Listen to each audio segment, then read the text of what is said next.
Welcome to the Mindseed podcast series, Moving Digital Health. Our guest today is Mike DeSimone, General Manager of Medicine at Ascend Learning. Thanks for joining us today, Mike. Well, thank you. I appreciate it. Yeah, start by telling us a bit about your background. So, Reuben, I have an interesting background in the sense that I've done a lot of different things within healthcare.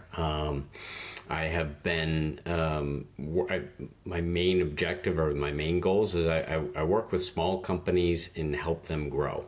In healthcare technology, I have done everything from population health to data statistics and analysis to safety, harm, incident reporting and rounding, and now I'm on the educational side of the business. I think the value of learning everything within the health system is actually very helpful when you get to the education side to learn and understand how it is being applied in the actual settings. So it's very diverse background in operations, commercial, product, and technology. Okay. And what type of education does Ascend Learning do? So Ascend Learning is an organization that focuses on educating folks and preparing them for healthcare. So, for example, nursing, one of our largest businesses is ATI. They do and they provide a lot of the contextual information that is associated with going through nursing school, learning and preparing for boards. We also have certification programs from National Health Association, NHA, which drive medical assistants, patient care technicians, phlebotomists, in which you can go through a certification program. And then the business I am part of provides technology, SaaS-based technology to undergraduate and graduate medical schools for us to, number one, track the students through their progress and really as a student management system.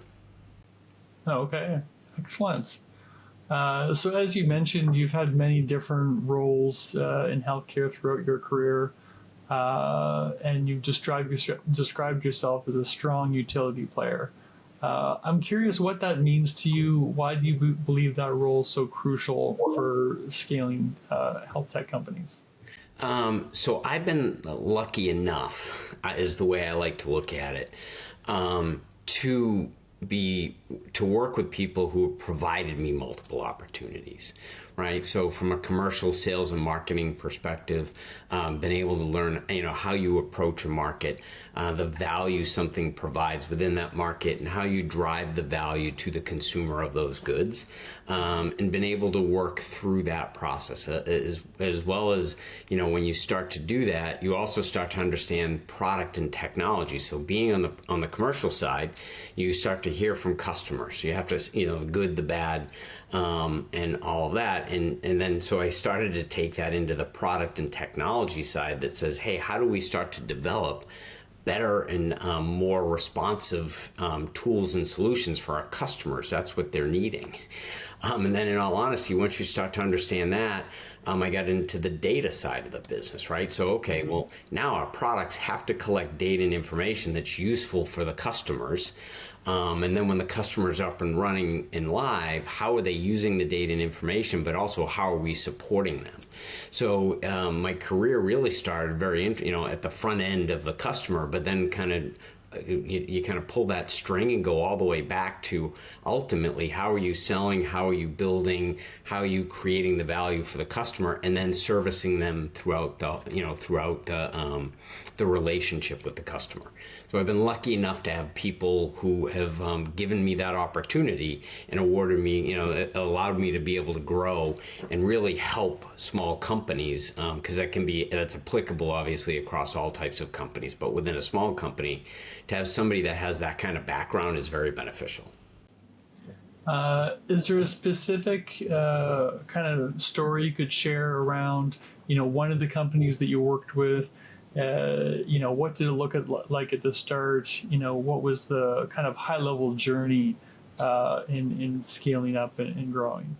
I mean, yes, I have, as somebody who has been involved in a lot of mergers and acquisitions, if you think of two companies coming together, sometimes it's technology and service, and being able to then bring together that technology and service. So, how do you start wrapping the services around technology so that the user, number one, gets the benefit of the tools and technology because you're helping them use it as from a best-in-class perspective, if you want to think of it that way, or a best practice standpoint, and that provides, that's the value that that we can provide. And I've been through, I'll say 10 plus, a significant number of mergers and acquisitions, and having the background to better be able to understand how these companies can integrate everywhere from basic operational HR, finance, legal, to customer integration, right? If the two companies both have the same customer selling different products, how do you integrate the service and process associated with that to the product, the product integration? And it's been a valuable process across my career. Okay. And how do you work around like the culture of the M&A as well? Because you take these two separate companies that have developed their own culture over time, and now you have the challenge to, like you said, merge together not only the services and technology and processes, but also those people and teams as well. Yeah, that's a great question. My objective is always drive towards the common good, and the common good of how you support the customer, but also how you support your employees as well, right? So how are you taking the best of both worlds and integrating those, and then driving a collaborative culture? Sometimes, in all honesty, for me personally, sometimes that means I got to pick myself up and put myself on the outside, because I could be reorganizing myself out of a job and or out of a situation because for the overall benefit of the organization or the company, you don't need two product heads or two technology heads or two folks working in M&A. So sometimes you do this type of work, and you have to be able to separate what's good for yourself versus what's good for the overall company and all the employees involved. And the objective when I approach this is we're building strength. We're not, all right, we're building strength through integration. So you try to limit, I'll just say, the adverse effects that can happen through M&A, and in the way you be able to do that. Right? You don't want to. The objective is not to take over a company and change. And I'll say this: go through multiple layoffs. You then create a culture in which nobody's collaborative and working together. You want people to work together to see the common good of the customer and make sure that goals and objectives are aligned in that way. I see. And typically, like, where do you join in the process? Like, are you part of kind of looking for potential, acquisition partners, and determining fit, or have you typically come in once the match has already been made to say, and then help with the integration side? Done a lot of both. As I advanced in my career, it was the identification of where and how and who, right, and how we're complementary to each other and the value that it can bring to a customer. At the beginning of the career, it started out as, "Hey, Mike, we've just acquired a company. We need you to help integrate this company based on your skill set." So as you start to do that, you start to then recognize, okay, this is the value that they're bringing, and I'm able, as I was going throughout my career, to kind of move into different roles where now it is the identification of companies that are complementary to where we are and what we're doing. At Ascend in the medicine business, we just, we were looking for something to help measure competency of clinicians as they were going from school into residency programs. We saw a company that we thought was very complementary to us. We identified that company and acquired them and brought them into the fold of the organization so that we can then strengthen our product, but also strengthen the ability of students within the marketplace. Right. That's great. And I'm wondering if, what are the specific challenges within healthcare, right? Because, some of these principles, they're just applied to any, M&A situation. But you've really kind of dialed in on healthcare specifically. What are the challenges that you've really seen that are unique? Well, I mean, our challenges have been in the news for the last 20 years, 30 years, while we're in healthcare, right? How do we make it efficient? How do people practice at the top of their licenses? We went through a big change in the early 2000s. I think, the advent of a digital clinical record is extremely valuable and important, right? It's important for a patient. It's important for clinicians. Our job now, in my mind, is how do we make the tools, I come at it from a perspective is how do we make it easier for people to provide care, right? It's a very different industry than the business world, right? In today's environment, I could be a doctor providing surgery. Now all of a sudden I'm the head of surgery. Well, what does that mean? What does it mean for a leadership perspective? What does that mean overall? A nurse can go from being, taking care of patients to then being a unit manager or a nurse manager, and they could have upwards of 75 to 100 direct reports to them, right? You don't see some of that in the business world. So, we need to come at healthcare to say, how do we make it efficient and effective for folks to be able to do their jobs and treat patients without inundating them with technology? How do we streamline the process and make it more efficient? So that's kind of the goal I have, trying to work for and work towards. And then, Ascend is a great company to be doing that on both the education side, but also within the work environment. Okay. And aside from the M&A aspect, you've had many different roles in companies as well, and part of that is looking at the inner workings of the business and how do you identify the levers and the path to growth. It's a great question, and I always say, so when I start a new role, I call it a listening tour, right? You need to go and listen and understand. So you almost, I start internally first. It's always important to understand from a sales standpoint, sales and marketing, what's the messaging, what's the value prop, why are people acquiring your services or product or technology, right? What's the value? Then I kind of pull that thread and go, okay, for product and technology, how are you getting, how is information fed to you to continue to enhance and develop and grow what you're doing, what you're selling? Is that coming right from the sales team? Is it coming from external sources? How do you get that to better support the sales team? And you keep pulling that along and says, okay, now how are we supporting, who supports the product once it's in front of the customer, right? In that technology, how does the support system work and how is that set up? With AI being involved now, how do chats work versus talking to a real person? And you pull that all the way through, and that's, I say that's the 30 days. You start to learn and understand. Then you go to customers and you start to talk to a customer. So whether I'm in a commercial role or a product technology role or an operations role, those functions all come together.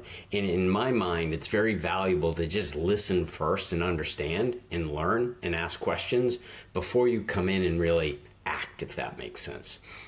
Right, because you need some sort of context before you can start to act and drive change and start the growth period, and you're also identifying, hey, where are the strengths and weaknesses? So if we are to grow, is there a weakness or a need in the sales team? Is there a weakness and a need in the product or the technology in order to sell more, or is it operationally we're just not meeting our customers' needs and we need to really hone in on that? So you do this listening tour and it gives you a better idea of the strengths and weaknesses, and then you can start to apply that to how are we going to grow and developing a growth strategy for the future. Right.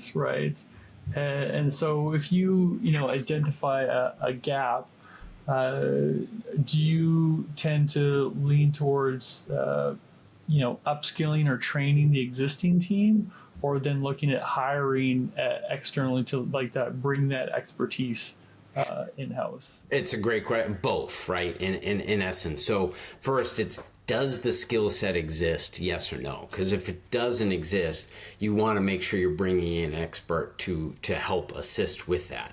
But like, and I say the but is you also though want to afford or award the employees an employee growth opportunity, right? So it's a combination of how are we upskilling our current employees, but also do we have the right people to upskill those employees? Is there a right growth plan, or I call it a career path, right? Understanding somebody's career path, so we're ensuring that employees are achieving the growth that they want to achieve, right, and where they want to go. And that's part of the listening tour, is listening and understanding employees. And an example, I hired somebody right out of school who was a statistician. And in healthcare, we were doing data and analytics. But through the first few months of working with this person, their ultimate dream job was working in applying statistics to baseball. Right, so he worked for us for about 3 years, and it was all driven around stats and modeling and analysis. But it was something that he was able to take and apply in another industry. And I can honestly say he's a very successful executive in the major leagues. Right, so he started out in healthcare, but it was really the data modeling and building on a skill set that he had and that he wanted to apply as he had his own goals, right? So part of a leader is you need to understand people's goals and objectives, right? I can give you a reverse example. I had an employee who was it worked in a very, very stressful environment for 15 years. Very, very stressful. Was working for us and kind of ran our help desk. And, when I was meeting with him and listening to him, I was like, wow, he could do a lot. In my mind, I was like, he could do a lot more than just help desk and whatnot. And he said, listen, right now, this is what I want to do. I'm happy doing it. I have been, it's something I can do well and not be as stressed as I was for the past 15 years. I will let you know when I'm ready to move on. Right? And you have to respect that. And you also need people in the business that will help, that still helps grow that business. For sure. Some very good points there. You mentioned, some of your former team members are now in the C-suite and high-level roles in other companies. What are some of the attributes you've spotted or looked for in leaders? Part of it, a couple of things. I always say don't worry about what somebody either majored in or was doing before, right? You need to look at how people communicate, both verbally in writing. You need to understand how people interact with each other, especially for particular roles.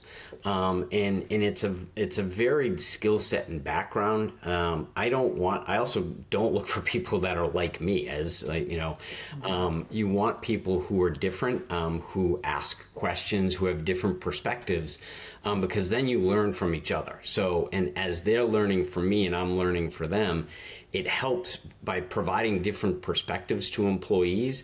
It helps them learn and understand where they can go and what they can do, right? Whether they want to be a COO and work in an operations role, or whether they want to be a chief revenue officer and be on the sales side, right? But you need to understand their strengths and their weaknesses and help them grow as you get to know and better understand them. But having a background that is not pinpointed, if that makes sense, is valuable to me and something that I look at and look for. Yes, yeah. Switching over to the operations side, how have you bridged the gap between data, technology, and business to create some of those operational efficiencies? Can you give us like a specific example where you were able to connect those dots? Well, yeah, here at Ascend, for our medicine business, we're operating a strategy that's called institutional effectiveness, right? Where we have we're bringing data and information together. Right, we're bringing, so school has kind of a coursework and objective for the students as they go through their programs, right? So we need to know and understand that. that we have what I'll call assessment tools that evaluate where a student is and how well a student's doing. And then we have what we call competencies, kind of skills and knowledge-based competency tools. So if you're a surgeon, you're evaluating somebody's ability to provide that procedure. Mm-hmm. So as you bring the data together, right, you start to create a more efficient environment for teaching, for teaching the students. So as you bring this data together, the school ultimately knows how well the school is operating at a whole, but potentially each specialty within that school is operating because you now have data at that level, right? The faculty now also have access to the same data and information, but as a faculty member, I know how my students are doing. I know how my students are progressing, and I know, Reuben, you and I may be in the same program, going through the same process, but you may be learning certain skills at a different speed than I'm learning those skills. So as a faculty member, it allows me to develop a plan for you and for me individually. So the data and information coming together, instead of treating us all the same, it enables a faculty member to treat people slightly differently based on their needs, right? And then the student themselves, we have self-assessment tools where they can go in and test and understand how they are progressing themselves and provide a little bit of predictability for them that says, listen, based on how you're doing what you're doing, you would pass the boards, you wouldn't pass the boards. So again, that student can go back to the faculty member and say, hey, here's what I see, right? So you start to bring data and information together, sharing it across multiple levels, university, faculty, student, then they start working together to achieve the outcome that they ultimately want. Mm-hmm.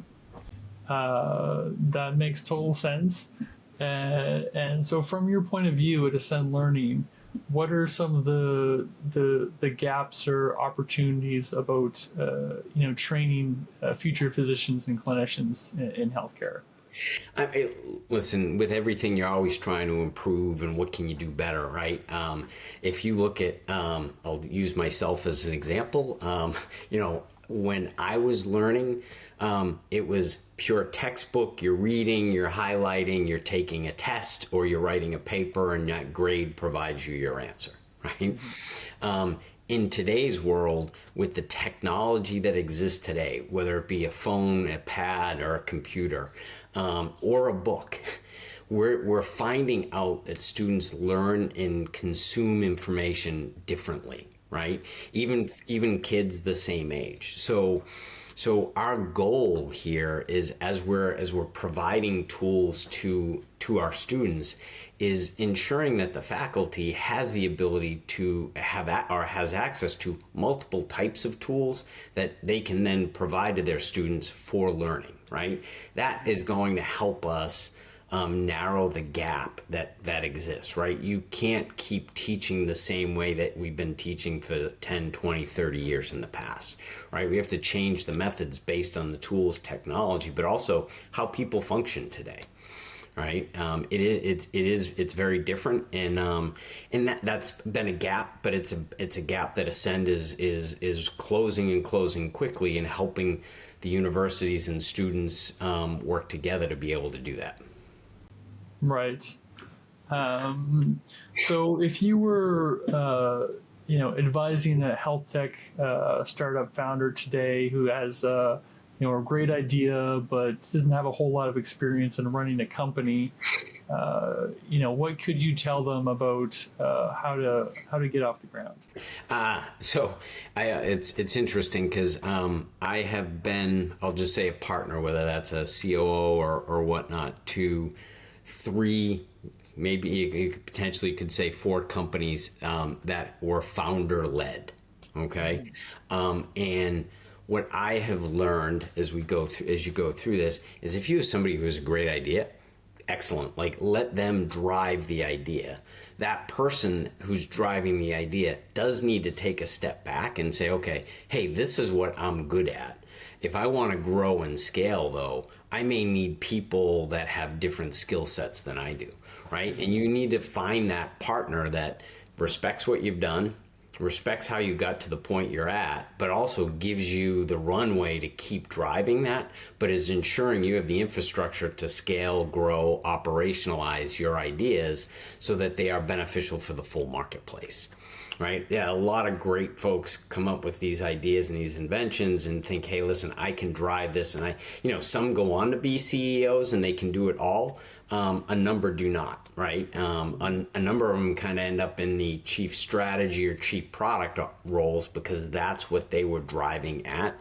They're still the founder. They're still driving the business. You just need to help them manage the business and do it in a way that lets them know that, hey, listen, we know that this is your idea and that, you're driving that. To me, that's a successful kind of founder-partner relationship.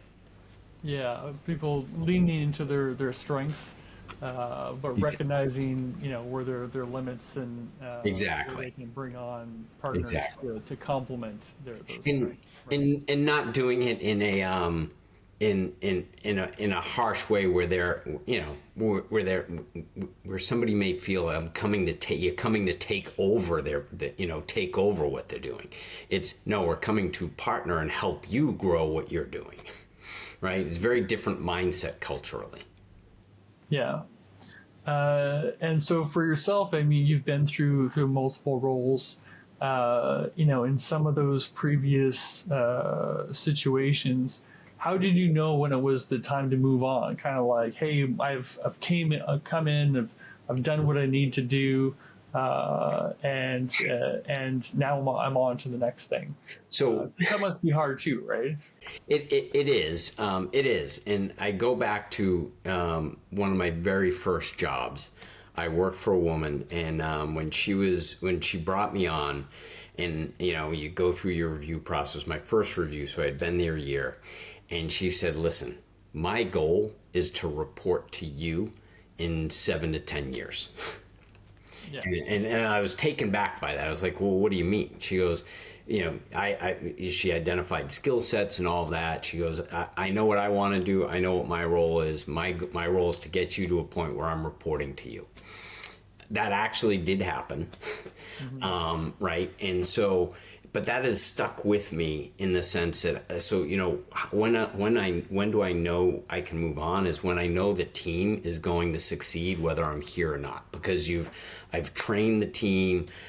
They've had the experience. They've been able to, maybe they're presenting to boards or presenting to the CEO or going out to customers. And they're starting to, I'm starting to allow them to do that. I don't need to do that. I don't need to follow them. For me now, at this point in my career, it's watching others become successful, and it allows me to move on. And I say to folks that I've kind of worked with throughout my career is someday I'm hoping to report to you, and I still mean that. Yeah, excellent. And so, what's next for Ascend? Is there any big big goals or challenges that you need to accomplish as a company to elevate your product or service? The big goals we have are around data and information, and how do you continue to provide that consistent information from a school all the way through the faculty and student, and how they're using that data.